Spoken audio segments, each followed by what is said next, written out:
Okay, तो relative frequency is basically probability, ये probability ही है, लेकिन स्टैटिस्टिकल डेटा की प्रोबेबिलिटी है। क्या मतलब हुआ कि आप लोगों के पास एक स्टैटिस्टिकल डेटा होगा, जैसे आप लोगों के पास टेबल फॉर्म में डेटा था, भी हम लोगों ने किया इस तरह की क्वेश्चन। तो लेट्स से कि हमारे पास है डेटा नंबर ऑफ गोल्स, और या एक काम करते हैं, बल्कि नहीं कर लेते हैं, एग्जाम्पल बना लेते हैं, कोई मसला नहीं है। मुझे बल्कि 1 मिनट देना, मैं किसी क्वेश्चन से देख लेता हूँ, रेलिवेंट एग्जाम्पल बन जाएगी। हाँ ये सही रहेगी। Spinner, number off spinner lands on, number, basically number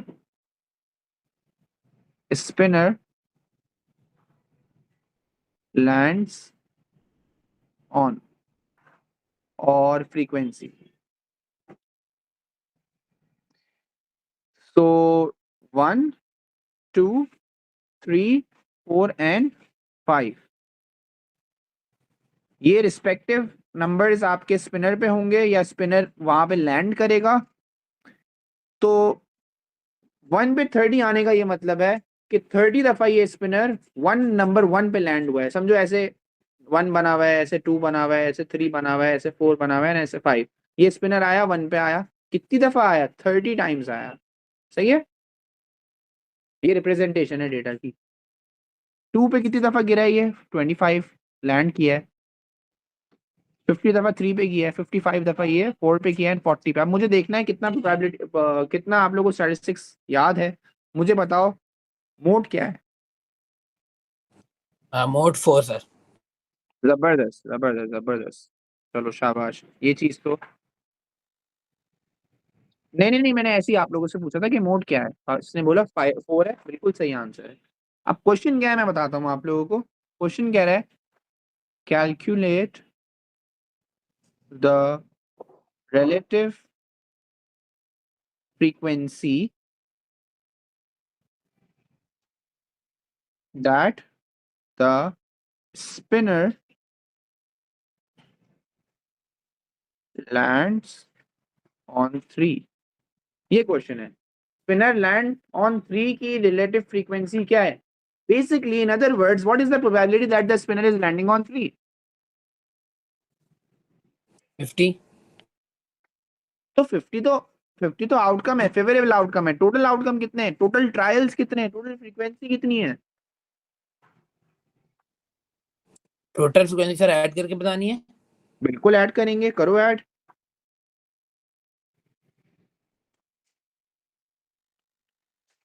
200। 200 आ रहा है, तो इसका मतलब ये हुआ कि आउट ऑफ 200 टोटल आउटकम्स, 50 दफा या 50 टाइम्स ये क्या हुआ है, 3 पे लैंड हुआ है। What is the probability? 50/200 या 1/4। ये प्रोबेबिलिटी ऑफ गेटिंग, या probability of spinner landing on 3। तो देखो in other words relative frequency is basically probability.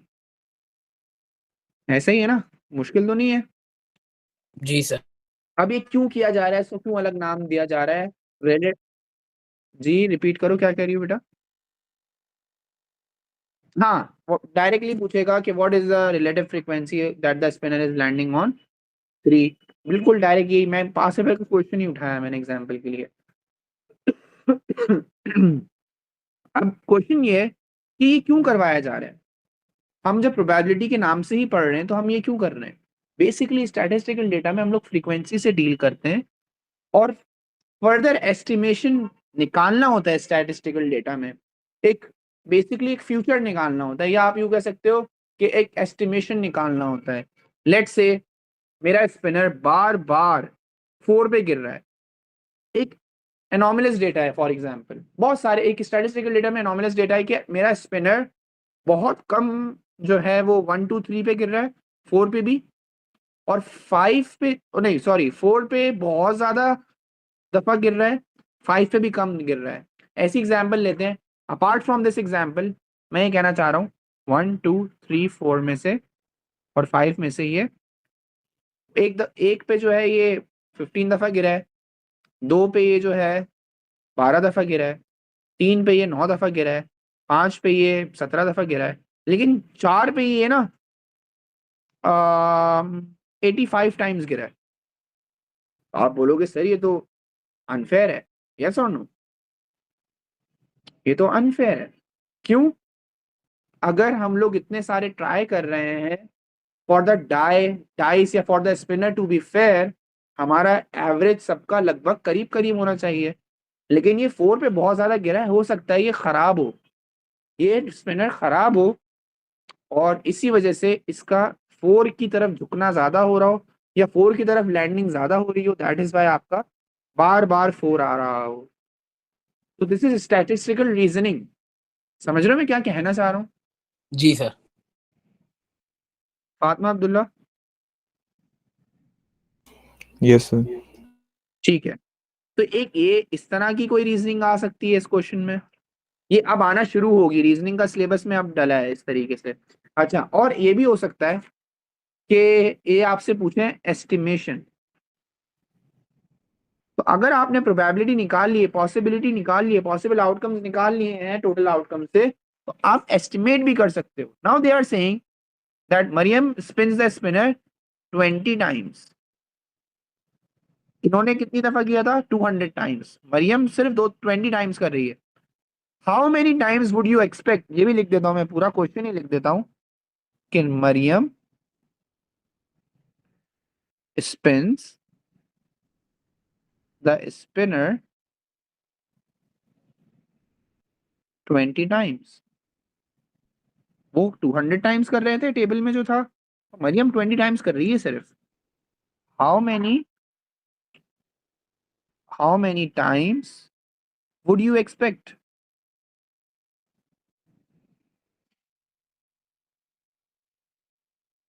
The spinner to land on 3? तो 3 पे लैंड होने में आप क्या एक्सपेक्टेशन करते हो कि क्या फेवरेबल आउटकम्स आएंगे? Now we got the probability, we got the relative frequency. हम ये बोल सकते हैं कि रिलेटिव फ्रीक्वेंसी, फॉर्मूला लगा लेते हैं, relative frequency is equals to favourable outcome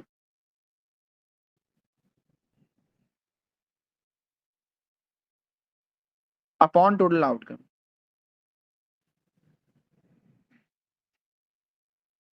तो अब इस बार टोटल आउटकम हमारे कितने हैं? 20 है, और फेवरेबल आउटकम हमें नहीं पता कि क्या एक्सपेक्टेशंस हैं, लेकिन हमें रिलेटिव फ्रीक्वेंसी पता है, इट इज 1/4। हम लोग क्या कर देंगे यहाँ पे, 20/4 इक्वल्स टू एक्स। 4 1 जा 4, 4 5 जा 20, 5 आपका आंसर आ गया।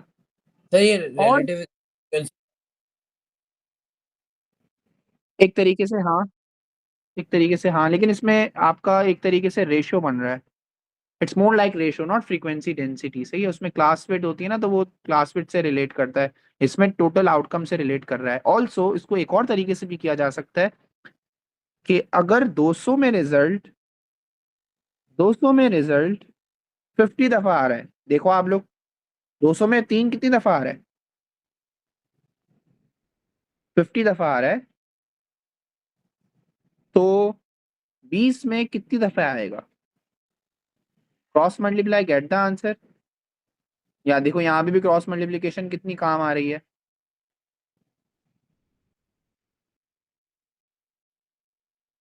अब्दुल्ला सो गया है लग रहा है। Abdullah, no sir. समझ में आ रहा है? यस जी सर। तो सर ये देखो ये क्रॉस रिलेटिव मल्टीप्लिकेशन से भी हो गया कि अगर 200 में 50 दफा 3 आ रहा है, तो 20 में कितनी दफा आएगा? अब मुझे बताओ, सवालात फिर ऑफ करते हैं, कोई सवाल है तो बताओ।